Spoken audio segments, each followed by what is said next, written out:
मराठी मॅट्रिमोनीवर मिळतो सगळ्यात जास्त चॉईस। मराठी मॅट्रिमोनीने लाखो स्थळं जुळवली आहेत। यापेक्षा चांगली गोष्ट काय असू शकते? मराठी माणसांची नंबर 1 चॉईस मराठी मॅट्रिमोनी। प्रमुख 4 यात्रांपैकी एक असलेले आज माघ शुद्ध एकादशीचा सोहळा आज करता संपन्न होतोय।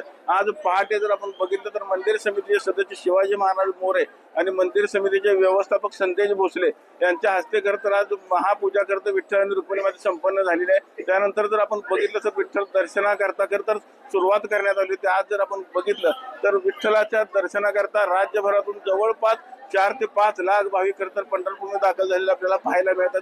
विठ्ठल मंदिर परिसर असेल, चंद्रभागेचं वाळवंट असेल, प्रदक्षिणा मार्ग असेल, संपूर्ण हा परिसर हरिनामाच्या जयघोषाने दुमदुमून गेलेला आपल्याला पाहायला मिळत आहे। पहाटेपासूनच तर भाविकांनी प्रदक्षिणा मार्गावरती दिंडी काढलेला आपल्याला पाहायला मिळतात। अनेक भाविक पहाटेपासून चंद्रभागेचे स्नान करतात आणि विठ्ठल दर्शनाच्या रांगेमध्ये विठ्ठल दर्शनाच्या रांगेत जात असताना आपल्याला पाहायला मिळतात। आज विठ्ठल दर्शनाची रांग आपण बघितलं तर मंदिरापासून जवळपास 4 ते 5 किलोमीटर लांब गेलेली आपल्याला पाहायला मिळत आहे। विठ्ठलाच्या दर्शनासाठी जवळपास 12 ते 15 तासाचा कालावधी लागत असल्याचं देखील भाविकांनी सांगितलं आहे। एकंदरीत जर आपण बघितलं तर मंदिर प्रशासनानं चोख अशी व्यवस्था तर या भाविकांकरता केलेली देखील आपल्याला पाहायला मिळत आहे। आज जर आपण बघितलं तर विठ्ठलाच्या दर्शन एका मिनिटामध्ये 45 भाविक तर विठ्ठलाचं दर्शन घेत असेल अशी चोख व्यवस्था मंदिर समितीने केलेली आपल्याला पाहायला मिळते। याच माघ यात्रेच्या निमित्तानं विठ्ठल मंदिर देखील आकर्षक अशा फुलांनी सजवण्यात आलेलं आहे। आपण जर बघितलं तर आज पंढरपूर शहरामध्ये सगळीकडे हरिनामाचा जयघोष आपल्याला कानी पडताना पाहायला मिळत आहे।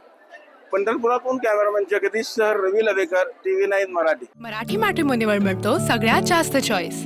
मराठी मॅट्रिमोनीने लाखो स्थळं जुळवली आहेत। यापेक्षा चांगली गोष्ट काय असू शकते? मराठी माणसांची नंबर 1 चॉईस मराठी मॅट्रिमोनी।